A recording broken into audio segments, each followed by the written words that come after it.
What's up, future officers? I hope you're all studying well. Only a few days left for the exam. So, ಈ time ತುಂಬಾ important ಆಗಿರುತ್ತೆ. ನೀವು GS1, GS2, GS3 ಮೇಲೆ ತುಂಬಾ ಓದೋದಿರುತ್ತೆ. So ಅದ್ರ ಮೇಲೆ concentrate ಮಾಡಿ. ಎಥಿಕ್ಸ್ ಅನ್ನೋ ಒಂದು ತಲೆನೋವು ನನ್ ಮೇಲೆ ಬಿಟ್ಬಿಡಿ. ಓಕೆ, ನನ್ ಕೆಲ್ಸ ಇಲ್ಲಿ ಏನಂದ್ರೆ ನಿಮ್ಮ ಒಂದು ಜರ್ನಿ, ನಿಮ್ಮ ಒಂದು ಎಥಿಕ್ಸ್ ಪೇಪರ್ನ it will be simplified as much as possible. Okay, so ಅದ್ರ ಬಗ್ಗೆ ಚಿಂತೆ ಬೇಡ. As we have already discussed in our previous videos, ಈ ಒಂದು ವಿಡಿಯೋಸ್ ಮಾಡೋ ಒಂದು ಮುಖ್ಯ ಉದ್ದೇಶ ಏನಂದ್ರೆ ನಿಮ್ಗೆ ಆದಷ್ಟು ಎಕ್ಸಾಂಪಲ್ಸ್ ಕೊಡುವಂತ ಒಂದು ಪ್ರಯತ್ನ ಇಲ್ಲಾಗಿರುತ್ತೆ. ಆದಷ್ಟು ಡೆಫಿನೇಷನ್ಸ್ ನಿಮ್ಗೆ ಸೂಪರ್ ಆದಂತ ಒಂದು ಡೆಫಿನೇಷನ್ಸ್ ನಿಮ್ಗೆ ಕೊಡೋದು, ಮತ್ತೆ ಎಥಿಕಲ್ ಥಿಯರೀಸ್ ಅಂತ ಹೇಳಿದ್ದೆ. ಈ ಮೂರುನು ನಿಮ್ಗೆ ವ್ಯಾಲ್ಯೂ ಅಡಿಷನ್ ಮೂಲಕ ನಿಮ್ಮ ಒಂದು ಅಂಕಗಳು, ನಿಮ್ಮ ಒಂದು ಮಾರ್ಕ್ಸ್ ನ ಆಲ್ಮೋಸ್ಟ್ 130, 140 ಹತ್ರ ತಗೊಂಡ್ಬರುವಂತ ಒಂದು ಜವಾಬ್ದಾರಿ ನಾನು ಈ ವಿಡಿಯೋಸ್ ಮೂಲಕ ಮಾಡ್ತೀನಿ. ಓಕೆ, ಸೊ ಈ ವಿಡಿಯೋ ಅಲ್ಲಿ ನಾವು ಇವತ್ತು ಎಥಿಕಲ್ ಥಿಯರೀಸ್ ಬಗ್ಗೆ ಡಿಸ್ಕಸ್ ಮಾಡ್ತಾ ಹೋಗೋಣ. ಇಲ್ಲಿ ಎಥಿಕಲ್ ಥಿಯರೀಸ್ ಅಂದ್ರೆ ಯೂಶುವಲ್ ಆಗಿ ನಾವು ಎಥಿಕ್ಸ್ ಕ್ಲಾಸ್ ಅಲ್ಲಿ ಏನ್ ಮಾಡ್ತೀವಿ, ಪ್ರತಿ ಒಂದು ವರ್ಡ್, ಪ್ರತಿ ಒಂದು ಫಿಲಾಸಫರ್ ತಗೊಂತೀವಿ, ಅವ್ರು ಹೇಳಿರುವಂತ ಥಿಯರಿ ತಗೊಂತೀವಿ. ಆ ಥಿಯರಿನ ಫುಲ್ಲು ಎಕ್ಸಾಂಪಲ್ಸ್ ಇನ್ನೊಂದು ಅದೆಲ್ಲ ಫುಲ್ಲು ಡೀಟೇಲ್ ಆಗಿ ಡಿಸ್ಕಸ್ ಮಾಡ್ಕೊಂಡು ಹೋಗ್ತೀವಿ. ಬಟ್ ಈ ಕೆಲವೇ ದಿನ ಇರೋದ್ರಿಂದ ನಮಗೂ ಅದು ಮಾಡೋದು ಸರಿಯಾಗಿ ಫುಲ್ ಫ್ರೂಟ್ಫುಲ್ ಅಂತ ಅನ್ಸಲ್ಲ. ನಿಮಗೂ ಈ ಸಮಯದಲ್ಲಿ ಅದನ್ನ ಫುಲ್ಲು ಕೇಳ್ಕೊಂಡು ಕೂತಿರೋ ಅಷ್ಟು ನಿಮ್ಗೆ ಟೈಮು ಇಲ್ಲ ಅಲ್ವಾ? So in this particular time what will we C, we will just see that ಇಲ್ಲೊಂದು ಫಿಲಾಸಫರ್ ಇರ್ತಾರೆ, ಅವ್ರು ಏನ್ ಹೇಳಿದ್ರು, ಇದು ನೀವು ಎಲ್ಲಿ ಯೂಸ್ ಮಾಡಕ್ಕಾಗುತ್ತೆ. ಪ್ರತಿ ಒಂದು ಸ್ಟೇಟ್ಮೆಂಟ್ ಆದ್ಮೇಲೆ ಆ ಸ್ಟೇಟ್ಮೆಂಟ್ ಯಾವ ಒಂದು ಫಿಲಾಸಫಿ, ಯಾವ ಒಂದು ಕೀವರ್ಡ್ ನೀವು ಬರಿಬೇಕು ಅನ್ನೋದು ಅಕಸ್ಮಾತ್ ಏನಾದ್ರು ಒಂದು ಬ್ರಾಕೆಟ್ ಅಲ್ಲಿ ಹಾಕ್ಬಿಟ್ಟು ಅದನ್ನ ಬರ್ದ್ಬಿಟ್ರೆ ನಿಮ್ ಮಾರ್ಕ್ಸ್ ಎಲ್ಲಿಗೋ ಹೋಗ್ಬಿಡುತ್ತೆ. ಓಕೆ, ಅಂದ್ರೆ ನಿಮ್ ಮಾರ್ಕ್ಸ್ ಜಂಪ್ ಶೂಟ್ ಆಗ್ಬಿಡುತ್ತೆ. ಸೊ ಇದು ಒಂದು ಆತರ ಬರಿಬಹುದು. ಎರಡನೇದು, ನಿಮ್ಗೆ ಅಕಸ್ಮಾತ್ ಏನಾದ್ರು ಡೈರೆಕ್ಟ್ ಆಗಿ discuss about Immanuel Kant's ethics ಅಂತ ಏನಾದ್ರು ಕೇಳಿದ್ರೆ, ಅಥವಾ discuss about Swami Vivekananda's ethics ಅಂತ ಏನಾದ್ರು ಕೇಳಿದ್ರೆ, ಅಥವಾ what do you learn from Buddha, is it relevant in the contemporary times ಅಂತ ಏನಾದ್ರು ಕೇಳಿದ್ರೆ, ಈ ಕೆಲವೊಂದು ಇಲ್ಲಿ ಡಿಸ್ಕಸ್ ಮಾಡುವಂತ ಕೆಲವೊಂದು ಕೀವರ್ಡ್ಸ್ ಅಲ್ಲಿಗೂ ನಿಮ್ಗೆ ಸೇವ್ ಆಗುತ್ತೆ. ಸೊ ಒಂದು, ಪ್ರತಿ ಒಂದು ಸ್ಟೇಟ್ಮೆಂಟ್ ಆದ್ಮೇಲೆ ಬ್ರಾಕೆಟ್ ಅಲ್ಲಿ ಈ ಕೀವರ್ಡ್ಸ್ ಹಾಕೋ. ಸೆಕೆಂಡ್, ನೀವು ಈ ಒಂದು ಅಕಸ್ಮಾತ್ ಏನಾದ್ರು ಅದೇ ಫಿಲಾಸಫರ್ ಬಗ್ಗೆ ಏನಾದ್ರು ಕೊಟ್ರೆ ನಿಮ್ಗೆ ಅಲ್ಲಿ ಪಾಯಿಂಟ್ಸ್ ಬರೆಯೋಕ್ಕೂ ಇದು ಯೂಸ್ ಆಗುತ್ತೆ. Okay, so having said this, let us start today's video. ಮೊದಲನೇದಾಗಿ Immanuel Kant. Okay, so Immanuel Kant ಅಂತ ಬರೆದು ನೀವು ಈ ಒಂದು ವರ್ಡ್ ಬರಿಬೇಕಾಗತ್ತೆ. ಕೆಲವೊಂದು ವರ್ಡ್ಸ್, ಒಂದ್ ಏನಪ್ಪಾ ಅಂದ್ರೆ ಕ್ಯಾಟಗಾರಿಕಲ್ ಇಂಪರೇಟಿವ್. ಕ್ಯಾಟಗಾರಿಕಲ್ ಇಂಪರೇಟಿವ್ ಅನ್ನೋದು ನೀವು ಎಲ್ಲೆಲ್ಲೆಲ್ಲ ಡಿಯಾನ್ಟಾಲಜಿಕಲ್ ಎಥಿಕ್ಸ್ ಅಂತ ಬರೀತೀರಾ. ಡಿಯಾನ್ಟಾಲಜಿಕಲ್ ಎಥಿಕ್ಸ್ ಈ ಒಂದು ಟೈಮ್ ಅಲ್ಲಿ ನಿಮ್ಗೆ ಆಲ್ರೆಡಿ ಏನು ಅಂತ ಗೊತ್ತಿರುತ್ತೆ ಅಂತ ಅನ್ಕೊಂಡಿದೀನಿ. Duty based ethics. Okay, the means are not compromised to achieve the desirable ends ಅನ್ನೋದಕ್ಕೆ ನಾವು ಡಿಯಾನ್ಟಾಲಜಿಕಲ್ ಎಂಡ್ಸ್ ಅಥವಾ ಡಿಯಾನ್ಟಾಲಜಿಕಲ್ ಥಿಯರಿ, ಡಿಯಾನ್ಟಾಲಜಿಕಲ್ ಎಥಿಕ್ಸ್ ಅಂತ ಕರಿತೀವಿ. ನೀವೇನಾದ್ರೂ ಆಲ್ರೆಡಿ ಒಂದ್ಸರಿ ಅದನ್ನ ಬರ್ದಿದ್ರೆ ನೆಕ್ಸ್ಟ್ ಟೈಮ್ ಓಕೆ ಇನ್ನೊಂದ್ಸರಿ ಅದನ್ನೇ ರಿಪೀಟ್ ಮಾಡೋದು, ಅದನ್ನ ಬಿಟ್ಬಿಟ್ಟು ಡಿಯಾನ್ಟಾಲಜಿಕಲ್ ಎಥಿಕ್ಸ್ ಬದಲು ಕ್ಯಾಟಗಾರಿಕಲ್ ಇಂಪರೇಟಿವ್ ಅಂತ ಬರಿಬಹುದು, ಅಥವಾ ಕ್ಯಾಂಟ್ಸ್ ಕ್ಯಾಟಗಾರಿಕಲ್ ಇಂಪರೇಟಿವ್ ಅಂತ ಬರಿಬಹುದು, ಅಥವಾ ಕ್ಯಾಂಟ್ಸ್ ಕಿಂಗ್ಡಮ್ ಆಫ್ ಎಂಡ್ಸ್ ಅಂತ ಬರಿಬಹುದು. ಓಕೆ ಅಲ್ವಾ? ಸೊ ಇದೆಲ್ಲ ನೀವು ಮಾಡ್ಬೇಕಾಗಿರುವಂತ ಪ್ರಯತ್ನ, ಅಥವಾ ಲಾ ಆಫ್ ಯೂನಿವರ್ಸಬಿಲಿಟಿ ಅಂತ ಬರೀಬಹುದು. ಸೊ ಇದೆಲ್ಲ ಏನಿದು ಅಂದ್ರೆ, ಒಂದು ಕ್ಯಾಟಗಾರಿಕಲ್ ಇಂಪರೇಟಿವ್ ಅನ್ನೋದು it is a universal moral principle. Okay, so universal moral principle ಯಾವ್ದ್ರ ಬಗ್ಗೆ ಮಾತಾಡುತ್ತೆ ಅಂದ್ರೆ, it requires an action to be based on maxims. Okay, it requires an actions to be based on maxims that are consistently applied to everyone. ಇದು ಯಾವ್ದ್ರ ಬಗ್ಗೆ emphasise ಮಾಡುತ್ತೆ? Duty ಮೇಲೆ emphasise ಮಾಡುತ್ತೆ, ರ್ಯಾಷನಾಲಿಟಿ ಮೇಲೆ ಎಂಫಸೈಸ್ ಮಾಡುತ್ತೆ, rather than consequences. Consequences ನ ಇಟ್ಕೊಂಡು, ದೃಷ್ಟಿನ ಇಟ್ಕೊಂಡು ನಾವೇನಾದ್ರೂ ಮುಂದೆ ಹೋಗಂಗಿದ್ರೆ that we call it as teleological ethics. Okay, direct ಆಗಿ ಏನಾದ್ರೂ ಆಗ್ಲಿ, ಸರಿ ಅಂದ್ರೆ ಸರಿ, ಅದು ನಾನು ಸರಿಯಾದ ಮಾರ್ಗದಲ್ಲೇ ಹೋಗ್ತೀನಿ ಅನ್ನೋ ಯಾವ್ದೇ ಒಂದು ಪಾಯಿಂಟ್ಗೂ ನೀವು ಬ್ರಾಕೆಟ್ ಹಾಕ್ಬಿಟ್ಟು ಕ್ಯಾಟಗಾರಿಕಲ್ ಇಂಪರೇಟಿವ್ ಅಂತ ಬರೀಬಹುದು. ಎರಡನೇದು ಕಿಂಗ್ಡಮ್ ಆಫ್ ಎಂಡ್ಸ್. ಓಕೆ, ಅಂದ್ರೆ means should not be compromised for the ends. Individual has to treat another individual not as means, okay, but as ends in themselves ಅನ್ನೋದು ಕಿಂಗ್ಡಮ್ ಆಫ್ ಎಂಡ್ಸ್ ಅಂತ ಕರಿತೀವಿ. Okay, so it emphasises on rational beings coexisting together. Okay ಅಲ್ವಾ? Next law of universability ಅಂದ್ರೆ, ಇವಾಗ ನೀವೇನಾದ್ರೂ ಒಂದು ಲಾ follow ಮಾಡ್ಬೇಕಾ ಅಥವಾ ಇಲ್ವಾ ಅಂತ ನಿಮ್ಗೆ ಏನಾದ್ರು ಅನ್ಸಿದ್ರೆ, ಅವಾಗ ಒಂದ್ಸರಿ ಅಕಸ್ಮಾತ್ ಏನಾದ್ರೂ ನೀವು ಬ್ರೇಕ್ ಮಾಡುವಂತಹ ಒಂದು ಲಾ ಅಕಸ್ಮಾತ್ ಎಲ್ಲಾರು ಬ್ರೇಕ್ ಮಾಡಂಗಿದ್ರೆ ನಮ್ಮ ಒಂದು ಫುಲ್ ಸಿಸ್ಟಮ್ ಸರ್ವೈವ್ ಆಗತ್ತಾ ಇಲ್ವಾ ಅಂತ ಒಂದ್ಸರಿ ಯೋಚನೆ ಮಾಡಿ. ಹಾಗೇನಾದ್ರೂ ಸರ್ವೈವ್ ಆಗತ್ತೆ ಅಂತ ನಿಮ್ಗೆ ಅನ್ಸಿದ್ರೆ ಅದನ್ನ ದಯವಿಟ್ಟು ಹೋಗ್ಬಿಟ್ಟು ಬ್ರೇಕ್ ಮಾಡಿ, ಏನು ಪ್ರಾಬ್ಲಮ್ ಇಲ್ಲ. ಬಟ್ ಸರ್ವೈವ್ ಆಗಲ್ಲ ಅಂತ ನಿಮ್ಗೆ ಅನ್ಸಿದ್ರೆ ಅವಾಗ ನೀವ್ ಅದನ್ನ ಫಾಲೋ ಮಾಡ್ಬೇಕಾಗತ್ತೆ. ಇವಾಗ ನಿಮ್ಗೊಂದು ಎಕ್ಸಾಂಪಲ್ ಕೊಡ್ತೀನಿ ಈ ಲಾ ಆಫ್ ಯೂನಿವರ್ಸಬಿಲಿಟಿಗೆ. ಇವಾಗ ನೀವೊಂದು ರಾತ್ರಿ 12 ಗಂಟೆ 1 ಗಂಟೆ ಆಗಿರುತ್ತೆ, ನೀವೊಂದು ಸಿಗ್ನಲ್ ಅಲ್ಲಿ ನಿಂತಿದ್ದೀರಿ. ಈ ಸಿಗ್ನಲ್ ಅಲ್ಲಿ ನಿಂತಿರುವಾಗ ನಿಮ್ಗೆ ಫೈನಲ್ ಆಗಿ ನಿಮ್ಗೆ ಯಾರು ಇಲ್ವಲ್ಲ, ಇಲ್ಲಿ 12 ಗಂಟೆ ಆಯ್ತು ರಾತ್ರಿ, ಯಾರು ಇಲ್ಲ, ಖಾಲಿ ರೋಡ್ ಇದೆ, ನಾನೇನಕ್ಕೆ ಸಿಗ್ನಲ್ ಅಲ್ಲಿ ನಿಂತ್ಕೋಬೇಕು, ಸುಮ್ನೆ ಹಾಗೆ ಹೋಗ್ಬಿಡೋಣ ಅಂತ ಒಂದು ಥಾಟ್ ಬರುತ್ತೆ. ಅವಾಗ ನಿಮ್ಗೆ ಕ್ಯಾಂಟ್ಸ್ ಲಾ ಆಫ್ ಯೂನಿವರ್ಸಬಿಲಿಟಿ ಜ್ಞಾಪಕ ಬರುತ್ತೆ.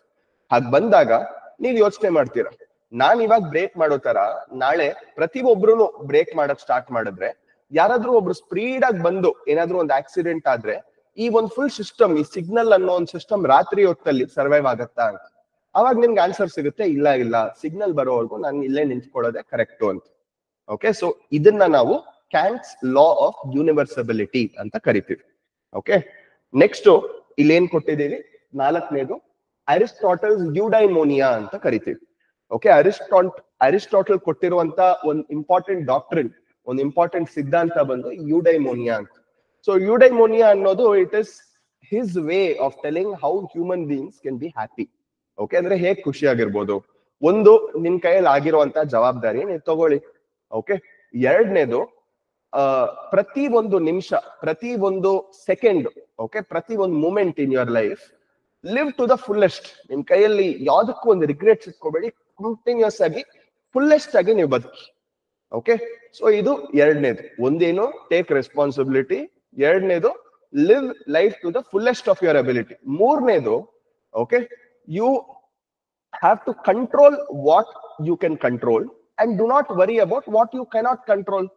Control on the controllables, do not worry about the non ಕಂಟ್ರೋಲಬಲ್ಸ್ ಅಂತ ಹೇಳ್ತಾರೆ. ಈ 3 ಫಾಲೋ ಮಾಡಿದ್ರೆ ಅದೇ ಒಂದು ಸ್ಟೇಟ್ ಆಫ್ ಹ್ಯಾಪಿನೆಸ್. ಈ ಸ್ಟೇಟ್ ಆಫ್ ಹ್ಯಾಪಿನೆಸ್ ನ ಅರಿಸ್ಟಾಟಲ್ ಯೂಡೈಮೋನಿಯಾ ಅಂತ ಕರೀತಾರೆ. ಇದಕ್ಕೆ ಆಪೋಸಿಟ್ ಇನ್ನೊಂದು ಫಿಲಾಸಫಿ ಇದೆ, ಅದು ಹೆಡೋನಿಯಾ ಅಂತ ಕರಿತೀವಿ. Hedonia is all about acquiring more and more materialistic pleasures. Okay ಅಲ್ವಾ? ಸೊ ಜ್ಞಾಪಕ ಇಟ್ಕೊಳ್ಳಿ, ಅರಿಸ್ಟಾಟಲ್ ಕೊಟ್ಟಿರೋದು ಯೂಡೈಮೋನಿಯಾ, ಇದಕ್ಕೆ ಆಪೋಸಿಟ್ ಥಿಯರಿ ಅರಿಸ್ಟಾಟಲ್ ಕೊಡದೇ ಇರೋದು ಇದು, but this is called as hedonia. ಓಕೆನಾ? Next one, Aristotle also gives one more philosophy, ಈ ಯೂಡೈಮೋನಿಯಾ ಹೇಗೆ ಅಚೀವ್ ಮಾಡೋದು ಅಂತ. He tells about something called as golden mean, very similar to Buddha's middle path. Already ನೀವು Buddha's middle path, ಮಾಧ್ಯಮಿಕ ಮಾರ್ಗ ಅಂತ ಎಲ್ಲಾದ್ರೂ ಒಂದ್ ಕಡೆ ಬರ್ದಿದ್ರೆ, ಇನ್ನೊಂದ್ ಕಡೆ ಅರಿಸ್ಟಾಟಲ್ಸ್ ಗೋಲ್ಡನ್ ಮೀನ್ ಅಂತ ಬರೀರಿ. Okay, so when you write this, ಈ ಏನಪ್ಪಾ ಇದು ಅರಿಸ್ಟಾಟಲ್ಸ್ ಗೋಲ್ಡನ್ ಮೀನ್ ಅಂತ ನೀವೇನಾದ್ರೂ ಇದ್ ಮಾಡಿದ್ರೆ, it is a desirable middle ground between 2 extremes. Okay, ಇವಾಗ ಫಾರ್ ಎಕ್ಸಾಂಪಲ್ ಕರೇಜ್ ಅಂದ್ರೆ ಧೈರ್ಯ ಅನ್ನೋದು, okay, it lies somewhere between 2 extremes. What are the 2 extremes? On one end you have cowardice, on the other hand you have something called as recklessness. So ಒಂದು cowardice, ಇನ್ನೊಂದು recklessness, ಇದರ ಮಧ್ಯ courage ಇದೆ. Courage ಅಂದ್ರೆ ಸುಮ್ನೆ ಧೈರ್ಯ ಬಂದು ಎಲ್ಲೆಲ್ಲಿ ಏನೇನ್ ಬರುತ್ತೋ ಅಲ್ಲೆಲ್ಲ ಇದ್ ಮಾಡೋದಲ್ಲ, ಕರೆಕ್ಟ್ ಆಗಿ ಆ ಒಂದು ನಿಮ್ಮ ಒಂದು ಇಮೋಷನ್ ನ ಟಾರ್ಗೆಟ್ ಮಾಡಿ ಎಲ್ಲಿ ನೀವು ಆಕ್ಷನ್ ತಗೋಬೇಕು ಅಲ್ಲೇ ಆಕ್ಷನ್ ತಗೊಳ್ಳೋದೇ courage. Okay, so this is done. Next, 6th one, you have something which this person called as Lawrence Kohlberg ಅನ್ನೋದು ಕೊಡೋರು. So Lawrence Kohlberg ಏನ್ ಕೊಡ್ತಾರೆ ಅಂದ್ರೆ, he gives so many things. ಅದರಲ್ಲಿ ಕೆಲವೊಂದು ನಾನು ಇಲ್ಲಿ ಬರ್ದಿದ್ದೀನಿ. Okay, first one is called as moral autonomy, or you can even call them as MAP.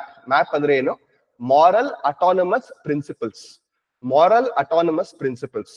So ಈ ಲಾರೆನ್ಸ್ ಕೋಲ್ಬರ್ಗ್ ಅನ್ನೋರು ಒಂದು ಮಗು ಹೇಗೆ ಅವರ ಒಂದು ಚೈಲ್ಡ್ ಅಂಡರ್ಸ್ಟ್ಯಾಂಡಿಂಗು ಮತ್ತೆ ಯೋಚನೆ ಮಾಡೋ ಒಂದು ಕೆಪಾಸಿಟಿ ಹೇಗೆ ಡೆವಲಪ್ ಆಗುತ್ತೆ ಇನ್ 3 ಡಿಫ್ರೆಂಟ್ ಸ್ಟೇಜಸ್ ಅಂತ ಅದ್ರ ಬಗ್ಗೆ ಡಿಸ್ಕಸ್ ಮಾಡ್ತಾರೆ.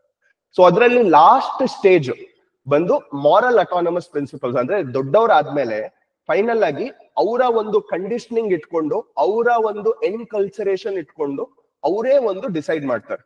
ಆ ಒಂದು ಅವಾಗ ಅವರ ಒಂದು ಮಾರಾಲಿಟಿಗೆ ಅವರೇ ಜವಾಬ್ದಾರಿ. ಅದನ್ನ ನಾವ್ ಏನಂತ ಕರಿತೀವಿ? Moral autonomous principles. ಓಕೆ ಅಲ್ವಾ? So It is all self-chosen principles which are targeting towards universal justice. But ನೀವು ಇಷ್ಟೊಂದೆಲ್ಲ ಎಕ್ಸ್ಪ್ಲೈನ್ ಮಾಡಕ್ಕಾಗತ್ತಾ? ಇಲ್ಲ. ಸೊ ಸ್ಟೇಟ್ಮೆಂಟ್ ಬರೆದ್ಮೇಲೆ, ನಿಮ್ ಎಕ್ಸ್ಪ್ಲನೇಷನ್ ಬರೆದ್ಮೇಲೆ ಬ್ರಾಕೆಟ್ ಅಲ್ಲಿ ಸುಮ್ನೆ Lawrence Kohlberg's moral autonomous principles ಅಂತ ಬರೀತೀರಾ. End of the story, full stop ಅಷ್ಟೇ. ಓಕೆ, ನೆಕ್ಸ್ಟ್ ಲಾರೆನ್ಸ್ ಕೋಲ್ಬರ್ಗ್ ಅಕಸ್ಮಾತ್ ಏನಾದ್ರು ಇವಾಗ how does value inculcation help in a child ಅಂತ ಏನಾದ್ರು ಕರೆದ್ರೆ, ನೀವು ಅವಾಗ ಜಾನ್ ಲಾಕ್ ಅಂತ ಬರೀಬಹುದು. ಜಾನ್ ಲಾಕ್ ಏನ್ ಹೇಳ್ತಾರೆ? he gives about a theory called as tabula rasa. Tabula rasa ಅಂದ್ರೆ ಏನು? Okay, child's mind is like a blank slate ಅಂತ. ಓಕೆ, ಅದಾದ್ಮೇಲೆ ಬೆಳೀತಾ ಬೆಳೀತಾ ಆ ಬ್ಲಾಂಕ್ ಸ್ಲೇಟ್ ಅಲ್ಲಿ ಸೊಸೈಟಿ, ಮೀಡಿಯಾ, ಪೇರೆಂಟ್ಸ್, ಸ್ಕೂಲು ಇವರೆಲ್ಲಾನು ಅವ್ರಿಗೆ ಎನ್ಕಲ್ಚರೇಷನ್ ಮಾಡ್ತಾ ಮಾಡ್ತಾ ಮಾಡ್ತಾ ಮಾಡ್ತಾ ಹೋಗ್ತಾರೆ. ಓಕೆ, ಈ ಹೇಗೆ ಎನ್ಕಲ್ಚರೇಷನ್ ಆಗುತ್ತೆ ಅನ್ನೋ ಒಂದು ಬೇರೆ ಬೇರೆ ಸ್ಟೇಜಸ್ ನ Lawrence Kohlberg different stages of moral development ಅನ್ನೋ ಒಂದು ಫಿಲಾಸಫಿಯಲ್ಲಿ ಎಕ್ಸ್ಪ್ಲೈನ್ ಮಾಡಿದ್ದಾರೆ. ಓಕೆ ಅಲ್ವಾ? Next Ayn Rand. ನೀವು ನೋಡಿ, ತುಂಬಾ ಇಂಟೆಲೆಕ್ಚುಯಲ್ಸ್ ಇರೋರು, ತುಂಬಾ ಓದಿರೋರು ಜನರಲಿ ಆ ಇಂಟೆಲೆಕ್ಚುಯಲ್ ಪ್ಲೆಜರ್ ಗೋಸ್ಕರ ಒಂದು ಮಾತಾಡೋ ಒಂದು ಕೆಲವೊಂದು ಫಿಲಾಸಫರ್ಸ್ ಇರ್ತಾರೆ. ಓಕೆ, ಐನ್ ರ್ಯಾಂಡ್ ಅಂತ ಕರೀತಾರೆ, ಅಥವಾ ಸ್ಟಾಯ್ಕಿಸಮ್ ಅಂತ ಕರೀತಾರೆ. ಸೊ ಇದೆಲ್ಲಾನು ಈ ಐನ್ ರ್ಯಾಂಡ್ ಎಲ್ಲ ಬರೆದ್ರೆ it is very high value thinkers. Okay, so ಈ ಐನ್ ರ್ಯಾಂಡ್ ಕೊಡುವಂತ ಒಂದು ಫಿಲಾಸಫಿ ಹೆಸರು ಎಥಿಕಲ್ ಈಗೋಯಿಸಮ್ ಅಂತ ಕರಿತೀವಿ. Okay, ethical egoism. ಏನಿದು ಎಥಿಕಲ್ ಈಗೋಯಿಸಮ್ ಅಂದ್ರೆ, it is a belief that individuals should act in their own rational self-interest for the basis of morality. ಇವಾಗ ನನಗೇನ್ ಕರೆಕ್ಟು ಏನ್ ತಪ್ಪು ಅನ್ನೋದು ನನಗೇನ್ ಒಳ್ಳೇದು ನನಗೇನ್ ಕೆಟ್ಟದ್ದು ಅನ್ನೋ ಒಂದು ಆಧಾರದ ಮೇಲೆ ನಾನು ಡಿಸೈಡ್ ಮಾಡ್ತೀನಿ. ನನಗೆ ಕರೆಕ್ಟ್ ಅನ್ಸಿದ್ದು ಇಟ್ ಇಸ್ ಕರೆಕ್ಟ್ ಓನ್ಲಿ, ನನಗೆ ತಪ್ಪು ಅನ್ಸಿದ್ದು ಅದು ತಪ್ಪು. ಯಾವಾಗ ನನ್ ಕರೆಕ್ಟ್ ತಪ್ಪು ಅನ್ಸುತ್ತೆ, ಓಕೆ, ಅದು ನನಗೆ ಬೆನಿಫಿಟ್ ಆದ್ರೆ ಅದು ಕರೆಕ್ಟ್, ಅದ್ ನನ್ ಬೆನಿಫಿಟ್ ಇಲ್ಲ ಅಂದ್ರೆ ಅದು ತಪ್ಪು. According to Ayn Rand, he tells that ಪ್ರತಿಯೊಬ್ಬರು it is absolutely fine ಬೇರೆಯವ್ರ ಬಗ್ಗೆನೇ ಯೋಚನೆ ಮಾಡಬೇಕು ಅನ್ನೋದು ಯಾವಾಗ್ಲೂ ಕರೆಕ್ಟ್ ಅಲ್ಲ. Sometimes it is okay to think about yourself also for the larger good. Okay, so in that case ಅದನ್ನ ನಾವೇನಂತ ಕರಿತೀವಿ? ethical egoism ಅಂತ ಕರಿತೀವಿ. Okay, ethical egoism, you have to remember this. Okay, so Oscar wild ಒಂದು similar philosophy ಕೊಡ್ತಾರೆ, ಒಂದು similar coat ಕೊಡ್ತಾರೆ, that morality is a value we hold towards people we personally dislike. Morality is a value we hold towards people we personally dislike. ಅಂದ್ರೆ ನಮಗ್ ಯಾರು ಇಷ್ಟ ಆಗಲ್ವೋ ಅವ್ರ ಮೇಲೆ ಇವ್ರು ಮಾಡಿದ್ ಸರಿ ಇರ್ಲಿಲ್ಲ, ಅವ್ರ ಮೇಲೆ ಸರಿ ಇರ್ಲಿಲ್ಲ ಅನ್ನೋದು ನಮ್ದು ಒಂದು ಸಬ್ಜೆಕ್ಟಿವ್ ಇಂಟರ್ಪ್ರಿಟೇಷನ್ ಅಲ್ಲಿ ಬಂದ್ಬಿಡುತ್ತೆ. ಅವ್ರ ಮೇಲ್ ನಮಗ್ ಇಷ್ಟ ಇಲ್ಲ ಅನ್ನೋದಕ್ಕೆ ಅವ್ರು ಮಾಡಿದ್ದೆಲ್ಲ ತಪ್ಪು ಕಂಡಿಡಿತೀವಿ, ಅವ್ರೇನಾದ್ರೂ ಇಷ್ಟ ಇದ್ರೆ ಅವ್ರು ಮಾಡಿದ್ರಲ್ಲೆಲ್ಲ ಸರಿ ಕಂಡಿಡಿತೀವಿ. And that becomes our individual interpretation. Okay, so ಈ ತರ ಏನಾದ್ರೂ ನೀವು ಪಾಯಿಂಟ್ ಬರಿಬೇಕಂದ್ರೆ ಎಂಡಿಂಗ್ ಅಲ್ಲಿ ಎಥಿಕಲ್ ಈಗೋಯಿಸಮ್ ಅಂತ ಬರಿಬಹುದು, ಅಥವಾ ಈ ಹೇಳಿದಂತ ಈ ಆಸ್ಕರ್ ವೈಲ್ಡ್ ಕೋಟುನು ಬರಿಬಹುದು. Morality is a value we hold towards people we personally dislike. Okay, ಇದನ್ನ ಜ್ಞಾಪಕ ಇಟ್ಕೊಳ್ಳಿ. Okay, next John Rawls. So John Rawls again very very famous thinker, very very contemporary thinker. ಇವರು ಒಂದು 50 ವರ್ಷ ಹಿಂದೆನೆ ಇದ್ರು. ಓಕೆ, ಈ ವಾಸ್ ಅ ಪ್ರೊಫೆಸರ್. ಸೊ ಇವರು ಸುಮಾರಷ್ಟು ಥಿಯರೀಸ್ ಕೊಡ್ತಾರೆ. ಅದರಲ್ಲಿ ಕೆಲವೊಂದು ಕೀವರ್ಡ್ಸ್ ನಮ್ಗೆ ತುಂಬಾ ಇಂಪಾರ್ಟೆಂಟ್ ಆಗುತ್ತೆ. ಎಲ್ಲಿ ಇಂಪಾರ್ಟೆಂಟ್ ಆಗುತ್ತೆ ಅಂದ್ರೆ, ಸ್ಪೆಷಲಿ ನಾವ್ ಇವಾಗ ರಿಸರ್ವೇಶನ್ ಬಗ್ಗೆ ಮಾತಾಡ್ತಾ ಇದೀವಿ, ಓಕೆ, ಅಥವಾ ಈ ಅಲೋಕೇಶನ್ ಆಫ್ ರಿಸೋರ್ಸಸ್ ಬಗ್ಗೆ ಮಾತಾಡ್ತಾ ಇದೀವಿ. ಆ ತರ ಏನಾದ್ರೂ ಜಸ್ಟಿಫೈ ಮಾಡುವಾಗ ಬ್ರಾಕೆಟ್ ಅಲ್ಲಿ ಏನಾದ್ರೂ ಜಾನ್ ರಾಲ್ಸ್ ಅಂತ ಹಾಕ್ಬಿಟ್ಟು, ಓಕೆ, ನಾವು ಬೇರೆ ಬೇರೆ ಅವ್ರಿಗೆ ಯಾರಿಗೂ ಡಿಸ್ಕ್ರಿಮಿನೇಟ್ ಮಾಡಬಾರ್ದು ಅಂತ ಏನಾದ್ರೂ ಬರೀತಾ ಇದ್ರೆ ಇಮಿಡಿಯೇಟ್ ಆಗಿ ಈ ವರ್ಡ್ ಯೂಸ್ ಮಾಡಿ, ವೇಲ್ ಆಫ್ ಇಗ್ನೋರೆನ್ಸ್ ಅಂತ. ನಿಮ್ ಎಥಿಕ್ಸ್ ಮಾರ್ಕ್ಸ್ ಹಂಗೆ ಹಾರ್ಕೊಂಡು ಹೋಗುತ್ತೆ ಮೇಲೆ. Okay, next John Rawls theory of justice. Okay, reflexive equilibrium ಅಂತ ಬರ್ದ್ಬೇಡಿ, ಡಿಫರೆನ್ಸ್ ಪ್ರಿನ್ಸಿಪಲ್ ಅಂತ ಬರ್ದ್ಬೇಡಿ. ಇದೆಲ್ಲ ನೋಡ್ತಿದ್ದಂಗೆ ನಿಮ್ ಮಾರ್ಕ್ಸ್ ಕೊಡ್ತಾ ಇರ್ಬೇಕು, ನಿಮ್ ಮಾರ್ಕ್ಸ್ ಜಾಸ್ತಿ ಆಗ್ತಾ ಇರ್ಬೇಕು. Okay, and this is what we mean by add value ace ethics, right? Next, Plato. Okay, so Plato, he comes up with one thing called as tripatriate soul. So ಈ tripatriate soul ಅಂದ್ರೆ ಏನು? Tripatriate soul ಅಂದ್ರೆ ಒಬ್ಬ ಮನುಷ್ಯನ್ಗೆ 3 things should be there. One is called as reason, ಇನ್ನೊಂದು spirit, ಮೂರನೇದು appetite. All these 3 things in a collection or cumulative effort will make something called as tripatriate soul. ಅರ್ಥ ಆಯ್ತಲ್ವಾ ಟ್ರೈಪಾಟ್ರಿಯೇಟ್ ಸೋಲ್ ಅಂದ್ರೆ.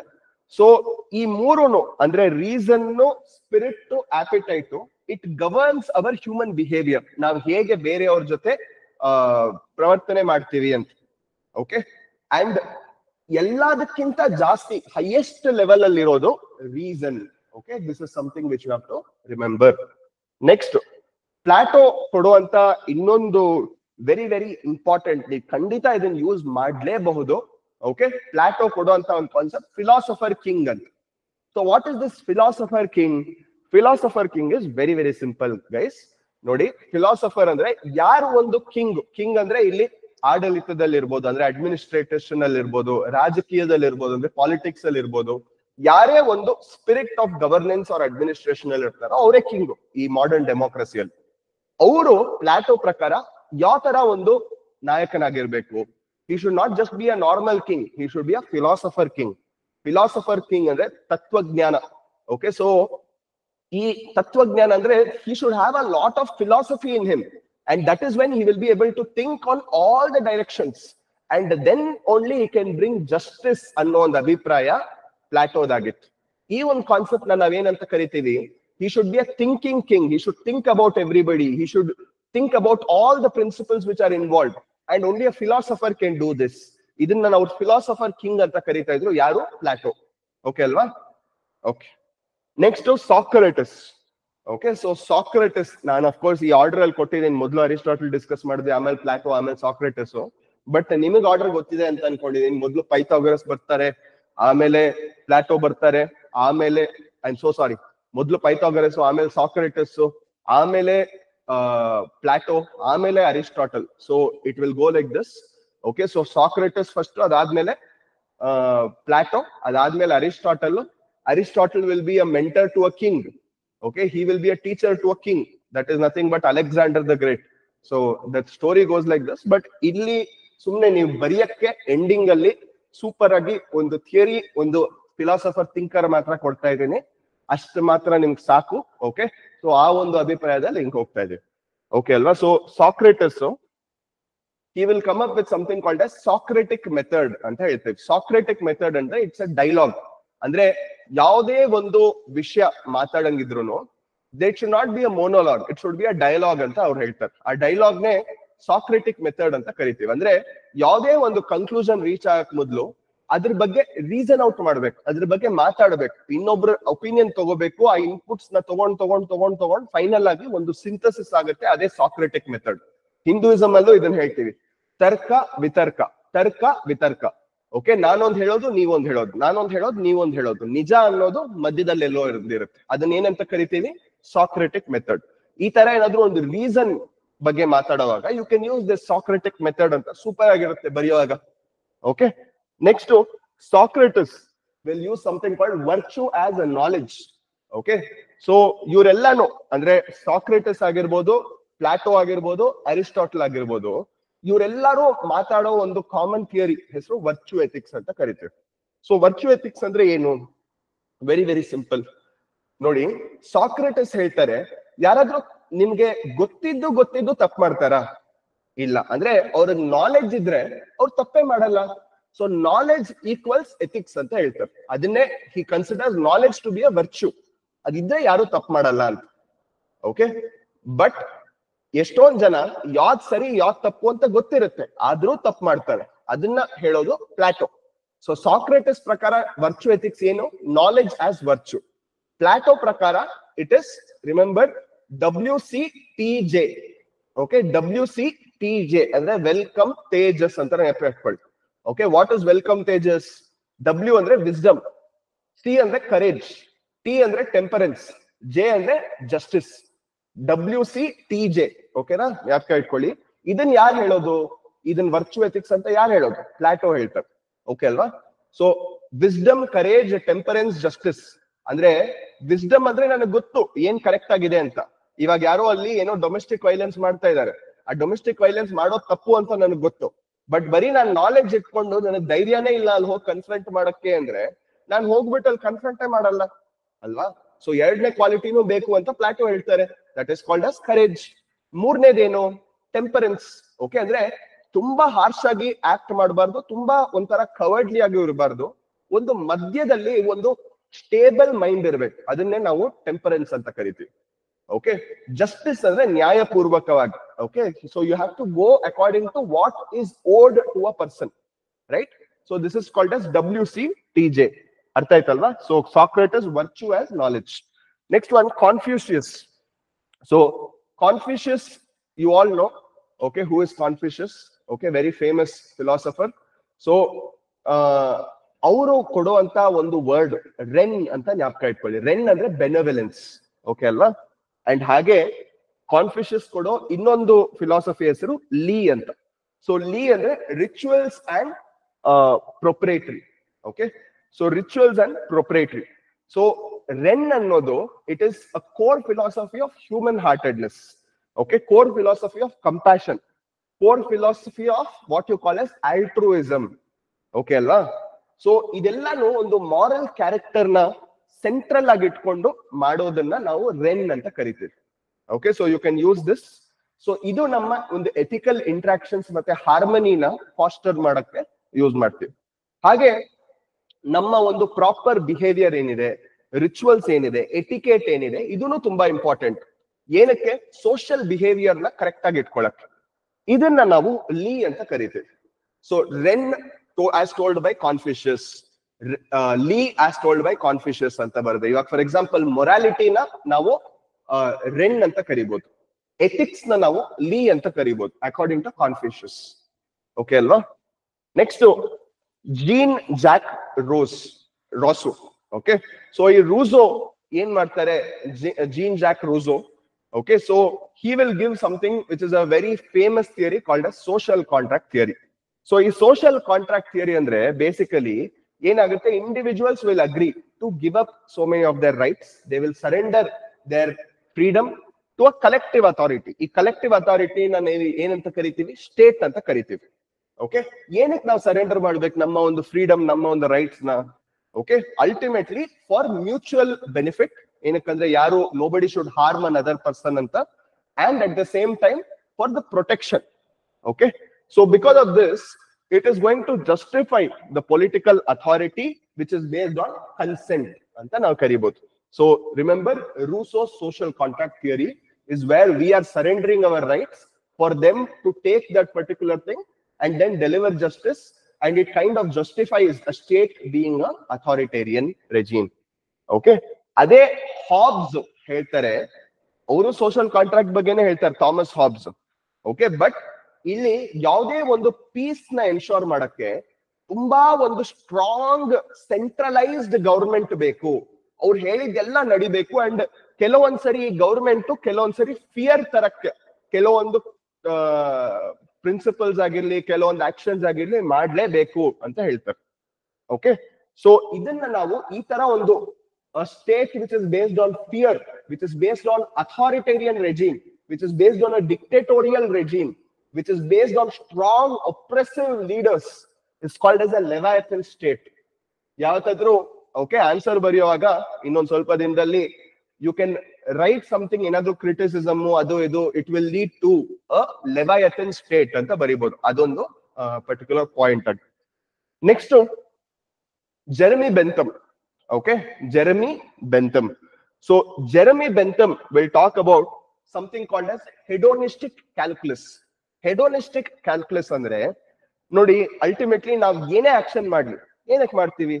What ever action we do, why do we do? Ultimately we are going to derive some pleasure out of it. Okay, so ultimately he gives one something called as hedonistic calculus, wherein ಯಾವುದೇ action, ಯಾವುದೇ ಒಂದು behaviour, okay, ಯಾವುದೇ ಒಂದು attitude, ಮನೋಭಾವ ಇಟ್ಕೊಂಡ್ರು ultimately ಒಂದೇ ಒಂದು last ಅಲ್ಲಿ measure ಆಗುತ್ತೆ ಅವ್ರ ಪ್ರಕಾರ. ಅದನ್ನೇ ಹೆಡೋನಿಸ್ಟಿಕ್ ಕ್ಯಾಲ್ಕುಲಸ್ ಅಂತ ಕರಿತೀವಿ. ಇದೇನಿದು ಎಕ್ಸಾಕ್ಟ್ ಆಗಿ ಅಂದ್ರೆ, it is nothing but net pleasure is more than net pain anta karitivi. Net pleasure should be more than net pain, and as long as net pleasure is more than net pain, you go ahead and you do it.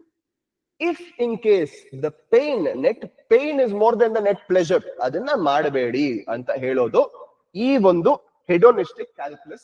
This is given by Jeremy Bentham. Okay ಅಲ್ವಾ? Next JS Mill or John Stuart Mill, ಇವ್ರು ಕೊಡುವಂತ ಒಂದು ಸಿದ್ಧಾಂತದ ಹೆಸರು utilitarianism. Okay, ಏನಂತ ಕರಿತೀವಿ? Utilitarianism. So what is this utilitarianism? It is very, very simple. It is a moral theory which advocates that maximum happiness for the maximum number of people should be considered. And maximum happiness for the maximum number of people is called what? Is called utilitarianism. Kodaur yaru ee siddhanta? JS Mill, John Stuart Mill. Okay. Next, Epicurus. Okay. So Epicurus last ali ಒಂದು piece, ಒಂದು ಟ್ರಾಂಕ್ವಿಲಿಟಿ, ಒಂದು state establish ಮಾಡಬೇಕು ಅಂತ ಇವ್ರೊಂದು word use ಮಾಡ್ತಾರೆ. ಈ word ನಮ್ಗೆ ತುಂಬಾ use ಆಗುತ್ತೆ ಎಥಿಕ್ಸ್ ಪೇಪರ್ ಅಲ್ಲಿ. Okay, it's called as ataraxia. ಏನಂತ ಕರಿತೀವಿ? ಅಟರಾಕ್ಸಿಯಾ. ಅಟರಾಕ್ಸಿಯಾ ಅನ್ನೋ ಒಂದು ಫಿನೋಮಿನಾ, ಒಂದು ಸಿಸ್ಟಮ್, ಒಂದು ಪರ್ಟಿಕ್ಯುಲರ್ ಸ್ಟೇಟ್ ಆಫ್ ಮೈಂಡ್ ನಾವೇನಂತ ಕರಿತೀವಿ? ಅಟರಾಕ್ಸಿಯಾ. ಅಟರಾಕ್ಸಿಯಾ ಅಂದ್ರೆ ಏನು? ಟ್ರಾಂಕ್ವಿಲಿಟಿ, ಪೀಸ್. ಓಕೆ, ಯಾರು ಕೊಡೋದು? ಇದು ಎಪಿಕ್ಯೂರಸ್. ಸೊ ಇದನ್ನ ಜ್ಞಾಪಕ ಇಟ್ಕೊಡಿ. Next, Gautama Buddha. Okay, so we all know Buddha story. Okay, so Buddha story, Gautama Buddha story. We see that when Gautama Buddha got enlightenment, he comes up to Sarnath Deer Park, and in the very first sermon, he gives something called as Arya Satya. Arya Satya andre eno? Four noble truths. Okay, the world is full of suffering. The root cause of this suffering is desire. And the third one is that if this desire can be alleviated, fourth one is by following the Ashtangika Marga. ಇದನ್ನ ಏನಂತ ಕರಿತೀವಿ? ಆರ್ಯ ಸತ್ಯ. ಅಂದ್ರೆ ದುಃಖ, ದುಃಖ ನಿರೋಧ, ದುಃಖ ಸಮನ್ವಯ, ಅಷ್ಟಾಂಗಿಕ ಮಾರ್ಗ, 8-fold path. ಓಕೆನಾ? 8-fold path ಏನು? It is nothing but right vision, right intention, right speech, right action, right livelihood, right concentration, right effort, right mindfulness. Okay, so Buddha ಅನ್ನೋ ಒಂದು 8-fold path ಇವ್ರು ಕೊಟ್ಟಿರೋದು highly useful. ನಿಮ್ಗೆ 8-fold paths ಬರೆಯೋದಿಲ್ವಾ? Right concentration as told by Buddha, right action as told by Buddha, right vision as told by Buddha, right intention as told by Buddha. Okay, right effort, right mindfulness, ಏನ್ ಬೇಕಾದ್ರೂ ಬರಿಬಹುದು. 8-fold paths individual ಆಗೋ ಬರಿಬಹುದು. ನಿಮ್ಗೆ ಅಲ್ಲೇ ಎಂಟಾಗೋಯ್ತು. Okay, world is full of desire. ಅದನ್ನೇ ತಗೊಳ್ಳಿ, ದುಃಖ. Okay, that is again a particular this thing, ಆರ್ಯ ಸತ್ಯ. ಅದನ್ನೇ ತಗೊಂಡ್ ಬರಿಬಹುದು. Okay, so highly value addition. ಇದೆಲ್ಲ ಏನಕ್ಕೆ ಮಾಡ್ತೀವಿ? Ultimately he gives this in practice. ಈ ಪ್ರಾಕ್ಟಿಸ್ ಹೇಗ್ ಫಾಲೋ ಮಾಡೋದು ಅನ್ನೋದನ್ನ we call this as vipassana. Okay, so in vipassana there are 3 things. Okay, so first he tells that there are 5 vows. 5 vows ಅಂದ್ರೆ you have to follow 5 vows, which is called as shila. Shila ಅಂದ್ರೆ ಏನು? morality ಅಂತ. Okay, so ಈ 8-fold paths, you can first practice the first 3 8-fold paths through something called shila or morality. Okay, ಇದನ್ನ ಹೇಗೆ Sheila and morality practice ಮಾಡೋದು? ಒಂದು, ಸುಳ್ಳು ಹೇಳಬಾರ್ದು. Okay, that is no telling lies. ಇನ್ನೊಂದು ahimsa. Okay, next not indulging in any sexual pleasure, that is maintaining a life of celibacy. Okay, not getting attracted to the opposite gender. So basically things like this. Okay, he comes up with 5 vows, right? Similar to Jainism also, you have the same thing. Okay, there we call it as this Triratna. Okay, Triratna is nothing but right knowledge, right faith, right conduct, and following the Pancha Mahavrit. Okay, that is Ahimsa, Satya, Asteya, Aparigraha and Brahmacharya. Okay, ಇದೆಲ್ಲ Jainism ಅಲ್ಲಿ. ಇಲ್ಲೂ 5 vows ಇದೆ. That is Shila. ಅದಾದ್ಮೇಲೆ next 8-fold paths ಹೇಗೆ follow ಮಾಡೋದು? Okay, that we will call it as Panya. Okay, so after that we will call it as Samadhi. And the last few noble paths, okay, how do we follow? That we will call it as Panya. ಈ ಮೂರನ್ನು follow ಮಾಡಿದ್ರೆ we will understand that this desire is rooted by something called as theory of dependent origination. Theory of dependent origination ಅನ್ನೋದನ್ನು use ಮಾಡಬಹುದು. So theory of dependent ಆರಿಜಿನೇಷನ್ ಅಂದ್ರೆ ಏನು? ಪ್ರತಿಯೊಂದು ಈ life ಅಲ್ಲಿ ಕಾಸ್ ಅಂಡ್ ಎಫೆಕ್ಟ್ ತರನೇ ಹೋಗ್ತಾ ಇರುತ್ತೆ. ಅಂಡ್ ಇದೊಂದು ದೊಡ್ಡ ಸೈಕಲ್ ತರ. ಓಕೆ, ಸೊ ಪ್ರತಿಯೊಂದಕ್ಕೂ ಕಾಸ್ ಇದೆ. It is all interrelated. ಈ ಥಿಯರಿ ಆಫ್ ಡಿಪೆಂಡೆಂಟ್ ಆರಿಜಿನೇಷನ್ ಇನ್ನೊಂದು ಹೆಸರು ಇದೆ. ಇಟ್ಸ್ ಕಾಲ್ಡ್ ಅಸ್ ಪ್ರತ್ಯುತ್ಯ ಸಮುತ್ಪಾದ. ಏನಂತ ಕರಿತೀವಿ? ಪ್ರತ್ಯುತ್ಯ ಸಮುತ್ಪಾದ.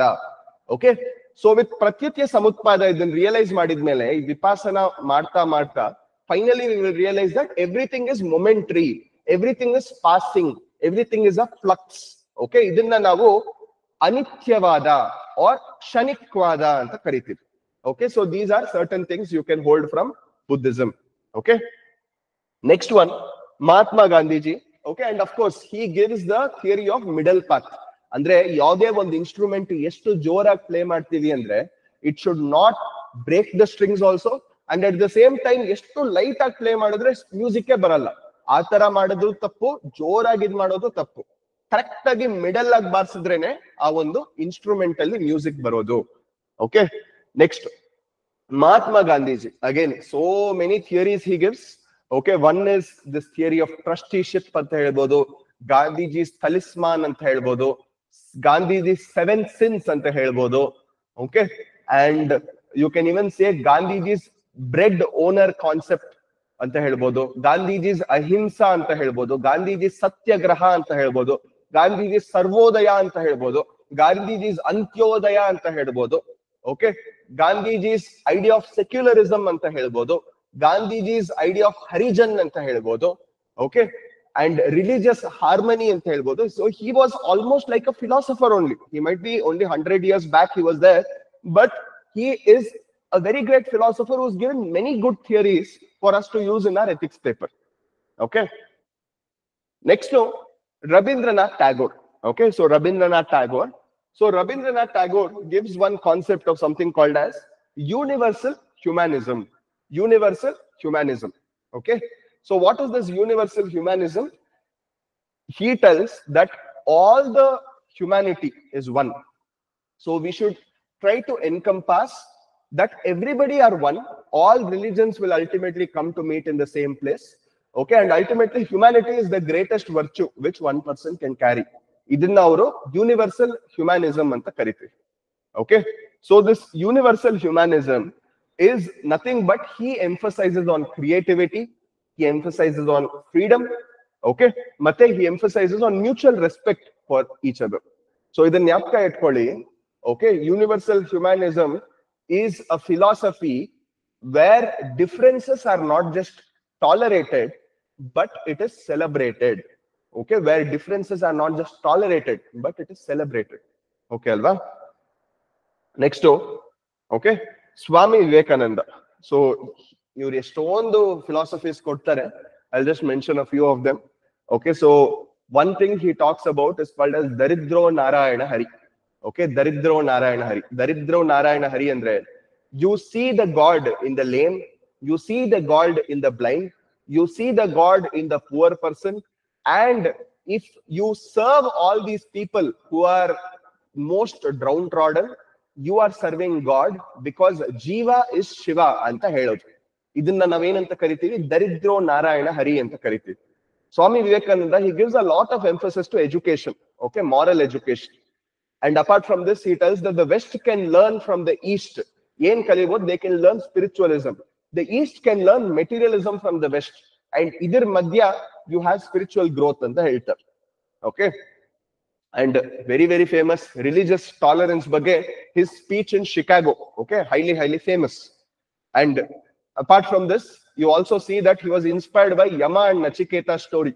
Okay, and in the end he tells that there should be 100 individuals who will be empowered, who are highly resilient, who have that nationalistic fervor, that spirit, and because of this he can change the landscape of the whole country into a developed country if only 100 empowered individuals are with him. Essay alli full ಆದ್ಮೇಲೆ last ಅಲ್ಲಿ conclusion ಆಗಿ ಇದು ಹಾಕ್ಬೋದು. Okay, ಎಷ್ಟೊಂದ್ ಸರಿ essays correct ಮಾಡುವಾಗ ಈ ತರ ಕನ್ಕ್ಲೂಷನ್ಸ್ ಎಲ್ಲ ಸಿಗುತ್ತೆ, ತುಂಬಾ ಇಂಪ್ರೆಸಿವ್ ಆಗಿ ಅನ್ಸುತ್ತೆ.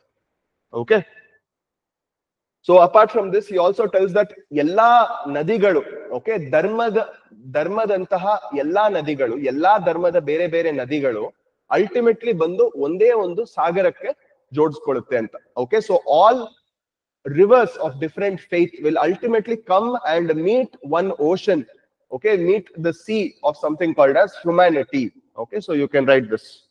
Next to Nelson Mandela. Okay, so Nelson Mandela, he gives this theory called as Ubuntu philosophy. Okay, Ubuntu philosophy.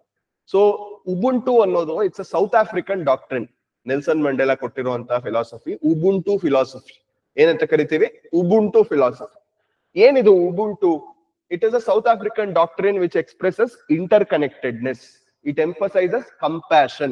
It emphasizes shared humanity. It fosters mutual respect. It tries to promote collective responsibility. ಇದೆಲ್ಲ ಏನಿದು? Ubuntu philosophy. Ubuntu philosophy ಯಾರು ಕೊಟ್ಟಿದ್ದು? Nelson Mandela. ಓಕೆನಾ? Last 30ನೇದು Martin Luther King. Okay, so Martin Luther King junior ಇವರು, he was a high preacher of non-violence and passive resistance. Okay, so he talked about all of this. So he was also for protest, but he was mainly ensuring peaceful protest, okay, against injustice. So any injustice, telling peaceful protest madbeku with love and a lot of moral conviction. Okay, he seeks social change through dignity and dialogue. Okay, alva? So with this, we have finished today's 30 philosophies. This will highly help you. ನಿಮ್ correct ಆಗಿ use ಮಾಡಕ್ ಗೊತ್ತಿರ್ಬೇಕಷ್ಟೇ. ಪ್ರತಿ ಒಂದು statement ಆದ್ಮೇಲೆ ನೀವೇನಾದ್ರೂ ಈ ತರ bracket ಅಲ್ಲಿ ಏನಾದ್ರೂ ಈ ತರ ಫಿಲಾಸಫೀಸ್ ಹಾಕೊಂಡು ಹೋದ್ರೆ ನಿಮ್ ಮಾರ್ಕ್ಸ್ ಗೆ ಎಷ್ಟು ವ್ಯಾಲ್ಯೂ ಆಡ್ ಆಗುತ್ತೆ ಅನ್ನೋದು ನಿಮ್ ಮಾರ್ಕ್ಸ್ ಬಂದ್ಮೇಲೆ ನೀವೇ ನನಗೆ ಬಂದು ಪರ್ಸನಲ್ ಆಗಿ ಹೇಳ್ತೀರ. ಓಕೆ, ಇದು ನನ್ ಗ್ಯಾರಂಟಿ. ಬಟ್ ಫಾಲೋ ಮಾಡ್ಬಿಟ್ಟು ಅದನ್ನ ಇಂಪ್ಲಿಮೆಂಟ್ ಮಾಡೋದು ನಿಮ್ ಜವಾಬ್ದಾರಿ. ಸೊ ನಿಮ್ ಜವಾಬ್ದಾರಿ ನೀವ್ ಮಾಡಿ, ನನ್ ಜವಾಬ್ದಾರಿ ನಾನ್ ಮಾಡ್ತೀನಿ. Okay, with this I will sign off today. Thank you. Have a nice day.